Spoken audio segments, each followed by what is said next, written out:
Talvez, acho eu, quem é que vai saber, que essa carta inaugura uma microsérie sequencial. Não porque eu tenha planejado escrever uma série, muito pelo contrário, mas porque alguns acontecimentos só conseguem ser compreendidos em pedacinhos, que se espalham e precisam de alguma tentativa de narrativa sequencial. Para quem sabe, almejarmos algum fio de meada, sempre inventado, portanto, sempre importante. Olá, ouvintes! Eu sou Chayana Furtado, criadora do projeto Se Organiza Artista. Bem-vindos ao nosso podcast, um espaço para compartilhar cartas dessas, bem íntimas, feitas de muita raiva, amor, insônia e planilha, sobre o que é viver de arte e continuar vivendo, apesar de todos os vários pesares. Esse é um diário narrado de uma produtora criativa tentando existir com dignidade no meio do caos. E às vezes com um pouco de leveza também. Aqui eu misturo experiências pessoais com a loucura deliciosa de viver de artes, enquanto tento desvendar como criar novos imaginários, onde também possamos viver para a arte. Aqui a gente confessa o inconfessável. E eu espero que essas cartas funcionem como um espelho, refletindo pequenas faíscas de criação, coragem e companhia. E se você anda tentando fazer caber vida, trabalho, dinheiro e sonho, tudo no mesmo corpo, se está tentando não desistir, mesmo sem saber exatamente o que isso significa, você anda recolhendo os próprios caquinhos enquanto o mundo continua pedindo produtividade, eu acho que você está no lugar certo. Então, bora se organizar?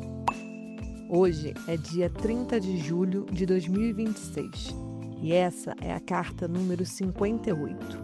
E talvez a carta que inaugura uma pequena série em que eu nunca planejei escrever, porque algumas histórias não cabem numa única carta.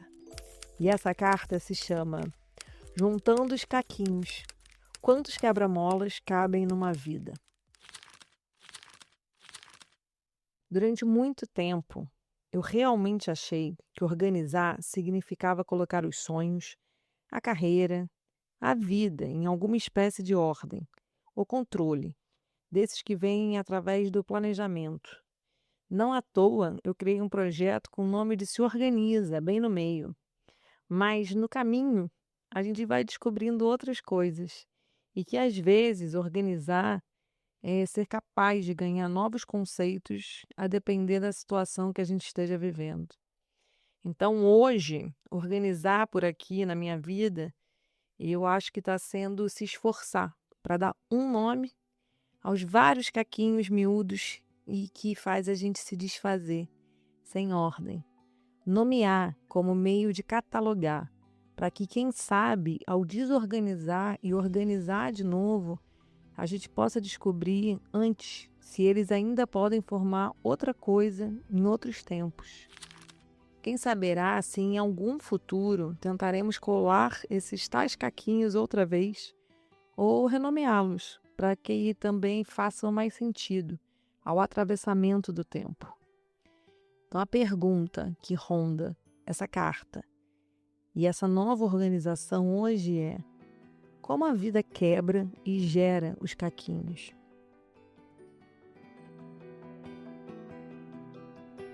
Ser capaz de usar uma lupa, uma pinça, para voltar a olhar as fraturas desses micro pedacinhos, para quem sabe, quando eu for capaz, de novo, de reolhar o todo, consiga recriar novas narrativas, que eu tenha ferramentas suficientemente encantadoras, com sabor de rejunte novo, para ir amassando nos caquinhos do meu chão, lá da casa da minha mãe. Talvez seja isso que eu esteja fazendo aqui hoje, refazendo os rejuntos do chão de caquinhos, mesmo piso, com novas camadas. Há muito tempo atrás, sei lá quanto tempo, eu printei um post que eu queria trazer aqui para a newsletter. Eu vou colecionando essas referências, eu vou largando tudo aqui desorganizado no desktop. E era um print de uma postagem da psicanalista e escritora Ana Sui, que ficou comigo. Abre aspas. Uma das coisas boas de escrever é pensar, no meio de um perrengue que ele pode virar um texto. Assim como em uma análise, a transferência com o analista altera nosso modo de viver. Como vou falar disso em análise? É uma pergunta que altera nosso modo de viver. A relação com a escrita também modifica a vida. Cria uma distância entre o que vivemos e o que vivemos. A vida é uma experiência de linguagem. Fecha aspas. Esse print ficou aqui no meu desktop e eu olhava ele às vezes, assim como eu faço com outras pedrinhas que eu vou colecionando pelos caminhos. Ficou meses, talvez um ano. E chega o dia, então, que voltamos a essas miudezas que a teimosia e a esperança no futuro nos fazem coletar. Toda vez que releio esse pedacito de palavras da Ana, eu repenso as minhas várias linguagens e acho que recentemente para mim aconteceu um pouco diferente, porque não é todo perrengue que vira texto, mas alguns textos acabam salvando quem os escreve justamente dos perrengues. São tentativas e por isso mesmo essenciais, sopros de coragem nesse mar de náufragos. Essa é uma dessas tentativas hoje, de contenção e retenção dos fatos pelas palavras, já que a memória virou uma arma falha.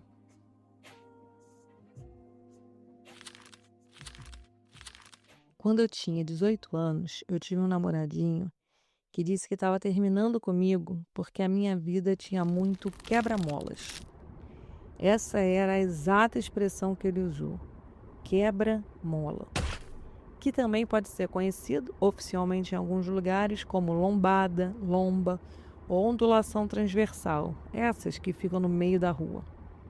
Ele, creio eu, descortinava dizer o que para mim também era óbvio. Eu não era relaxada, estar perto de mim era sempre uma tensão, que hoje eu acabei renomeando por emoção, pois tinha algo que viria iminentemente atrapalhar a fluidez dessa velocidade prevista, constante da vida, sem brecar para as lombadas, no caso, a dele. Embora acontecesse na minha vida e não na dele, ele sendo cobrado para ser mais do que espectador do caos alheio, ele estava de carona no meu carro e ele não queria mais. Aparentemente ele queria seguir o carro dele por avenidas sem quebrar nada.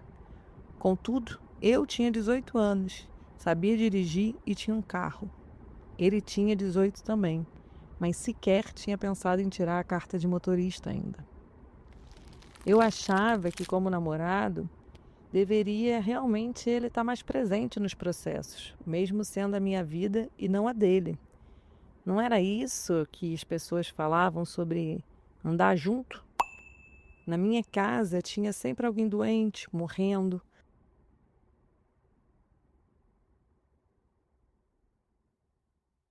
Algum drama complexo bem Nelson Rodriguiano, que eu compartilhava e ele precisava estar atento. E ele não queria. Justo. Ele terminou comigo na porta de uma festa, antes da gente entrar. Achava eu que a gente ia entrar juntos. Mas no estacionamento, dentro do meu carro, com essas palavras. Olha, não dá mais pra mim. Sua vida tem muito quebra-mola. E foi uma bênção, porque, de fato, minha vida vinha com quebra-molas que lembrava sempre que a vida não era flat, lisa ou tinha velocidade constante. Bom, a minha. A dele talvez seja até hoje, 20 anos depois. Vai saber o caminho dos outros. Mas ele me deu de presente essa metáfora. Não podia, e eu também nem sabia, o que era estar contida na existência dele. Aparentemente sempre tão tranquila, com os olhos sempre a olhar para frente, o que eu nomeava de egoísmo. Ele era um ser tão autocentrado no seu umbigo, está assim, em frente, sempre em frente. E eu, uma espiral de quebra-molas ininterruptos, sejam palpáveis ou mentais. Eu tenho uma grande capacidade que eu tenho e que eu nunca desperdicei, foi de usar minha ansiedade como criatividade para invenção. Embora a vida me dê de bandeja também oportunidades bem palpáveis de frear contra a minha própria vontade. E que tenha, quebrado algumas coisas pelo caminho. Naquela época, foi uma cirurgia de emergência no apêndice de minha irmã, numa madrugada de sábado bem chuvosa no Rio de Janeiro. Eu atravessei a cidade, ainda meio bêbada, estava numa festa e muito nervosa, com a água entrando pelos buracos no meio da engrenagem da mesma Fiat Uno, que foi o cenário de término para chegar lá no hospital. Vieram também meus primeiros ataques de pânico, crises de ansiedade, e com eles os primeiros psiquiatras, terapias, medicamentos. E eu estava confusa, com muito medo. Eu não sabia, mas a maioria das crises seria vivenciada justamente dentro desse mesmo carro, no meio da Avenida Brasil, nas odisseias de volta para casa. Fazia 3 anos que meu pai tinha morrido diante de mim. Em algum outro domingo, também no Rio de Janeiro e também de muita chuva. E os meus avós também. Tudo em sequência, desses quebra-molas que anunciavam devagar na estrada. 3 enterros na família, uma surpresa, e minha mãe estava se recuperando de um câncer no rim. Tinha assunto, né? E meu drama era: Jesus, preciso então ter dinheiro e profissão, agora, com 18 anos. Pois, claro, vou ficar órfã em breve. E ao invés de pensar, minha mãe não vai morrer, eu pensei, minha mãe vai morrer sim. Então logo preciso me preparar para isso. Mais cedo ou mais tarde, isso acontecerá. Mas, 20 anos depois, mamãe sobreviveu. E, na ilusão que eu não carrego mais, não estarei pronta para quando isso acontecer. Mas, quando eu tinha 18 anos, achei que, depois do meu pai, eu poderia me preparar melhor para as outras mortes. Aí que a gente entra na Dua Lipa. Achei que a metáfora tinha ficado naquele estacionamento, mas não ficou. 20 anos depois, hoje em dia, eu continuo colecionando metáforas para a tal mesma estrada. E foi através de uma delas que a Dua Lipa apareceu. Veja só, Dua Lipa. Aí eu vi essas semanas postagens nos stories compartilhados do casamento da Dua Lipa. Belíssimo, vários vestidos. E a menina colocou na legenda: Deus tem seus preferidos. Que recorte bonito a preferência desse Deus com esse magnífico casamento de Dua Lipa seriado. E eu ri. E eu comentei isso com amigos num dia num bar. O dia era dia 17 de junho de 2026. Primeiro dia que Portugal ia jogar no Mundial contra a República Democrática do Congo. E um dia antes eu tinha justamente comprado minha passagem para passar 2 semanas na Itália, de férias. E eu ri falando, veja bem, farei um book bem Dua Lipa pós-casamento. Mas, como eu não sou a Dua Lipa e a minha vida é de quebra-molas, os planos precisariam ser refeitos. E o dia 17 de junho é o que hoje chamo aqui nessas cartas de fase 1 da nossa série de quebra-molas. O que é mentira e ruim nomear de fase 1, mas é o que temos para hoje. Eu caminhava devagar, eu não corria, eu não atravessava distraída, eu não fazia nada de extraordinário. Havia apenas uma escadinha. Ali eu descia da Moraria para a Praça Martim Muniz. Eu segurava no corrimão, degrau por degrau, lenta, como de costume. Tinha um homem fazendo xixi na esquina. Ele se assustou com a gente se assustou com ele. E buraco. Eu coloquei o pé nele, onde a ação seria eu que botei o pé nele, ou o buraco prendeu o meu pé. A ação seria do buraco, da vida, ou a violência do acaso. Caminhando, lenta, tinha um buraco descendo as escadarias da Moraria. Um buraco. Meu pé. Eu coloquei meu pé no buraco e o buraco prendeu meu pé. A engrenagem, tornozelo, quebrou. E os planos precisariam ser refeitos.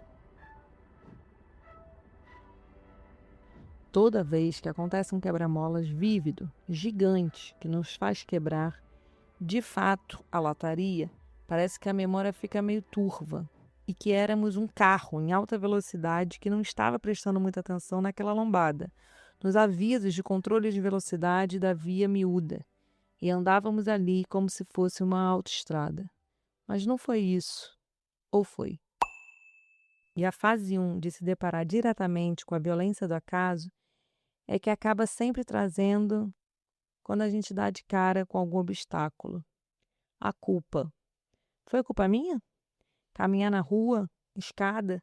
Foi culpa da Câmara Municipal de Lisboa, que não cuida das vias? Foi aprovação de Deus? Qual narrativa cabe dentro do mistério de estar viva, criando vida? Há histórias que só conseguimos contar depois de sobreviver. Essa não é uma delas. Essa está sendo escrita no meio do caminho e ganha uma nova direção após essa tal fratura trimaleolar no tornozelo. O que vem daí é incompreensível. Há pessoas que passam a vida tentando evitar os quebra-molas. Eu passei anos tentando entender por que havia tantos quebra-molas no meu caminho, até descobrir que a vida também inventa o submundo dos quebra-molas, os buracos. Achava que estava atenta, aprendendo a reduzir a velocidade justamente para o que era visível, os quebra-molas. Mas esqueceram de me alertar sobre quando a estrada desaparece debaixo dos nossos pés. Então talvez a pergunta nunca tenha sido essa. Talvez a pergunta seja: o que fazemos depois que quebramos? Mas acho que essa já é a próxima carta. Por agora, fico aqui tentando me equilibrar no chão de caquinhos.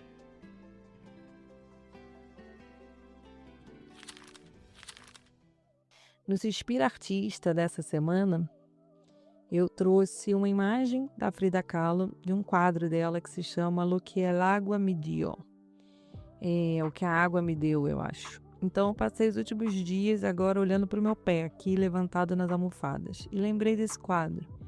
Claro que se quebrar um pouquinho, a gente lembra imediatamente da mais famosa artista quebrada. Não foi a única, mas com certeza a mais famosa, a querida Frida Kahlo. E lembrei desse quadro não tão comum, já que agora eu passo o dia vendo meu pé para cima, deitada na cama. E eu quero reforçar aqui no final da carta, e abrir aspas mais uma vez para Ana Sui, que uma das coisas boas de escrever é pensar, no meio de um perrengue, que ele pode virar um texto. Então talvez, quem sabe, seja por isso que eu insisto tanto para os artistas registrarem os processos. Nem todo caderno nasce para virar livro ou para ser público. Às vezes ele nasce para impedir que uma parte da nossa história desapareça ou que a gente enlouqueça. Talvez organizar a carreira nunca tenha sido apenas sobre planilhas, editais ou calendários. Talvez sempre tenha sido sobre conseguir continuar criando quando a vida insiste em interromper os planos. Ter a escrita como ferramenta é uma grande aliada no nosso kit de primeiros socorros. Será? Se você chegou até aqui, muito obrigada. Essa carta também está disponível no Substack, escrita, para quem prefere ler. Eu também aconselho fazer os dois, porque, né? Ler é uma coisa, escrever é outra, falar é outra. Então, estamos espalhados por aí. Entre uma carta e outra, a gente segue compartilhando as oportunidades e conteúdos no nosso Instagram e no nosso canal de WhatsApp. E é isso. Chegamos ao fim da cartinha falada dessa semana. Na verdade, ao fim da primeira parte dela. Porque algumas histórias só conseguem ser compreendidas em pedaços, com o tempo e bem lentamente. E essa ainda está sendo escrita por aqui. Se esse episódio te atravessou, te fez companhia, te deu raiva, te fez pensar ou te lembrou alguém, compartilha, comenta, me envia essa mensagem na garrafa. Vou amar receber. Manda para alguém também que está tentando reorganizar a vida depois de algum quebra-mola ou de algum buraco, ou simplesmente depois de um dia ou uma fase difícil. O Se Organiza Artista continua existindo como um espaço de partilha, escuta, reflexão e sobrevivência coletiva. E é um projeto 100% independente. Então, cada assinatura, partilha, mensagem, comentário, like, estrelinha, sininho ou recomendação ajuda a manter essa rede viva e gratuita para mais artistas. Porque organizar também é construir comunidade. E comunidade também é infraestrutura para continuar criando. Na próxima carta, a gente continua essa conversa. Vamos falar sobre o que acontece depois que a queda termina, ou talvez quando ela realmente começa. Com carinho e rebeldia, eu sou Chayana Furtado, e esse foi mais um episódio de Se Organiza Artista. Até breve, e até lá, bora se organizar?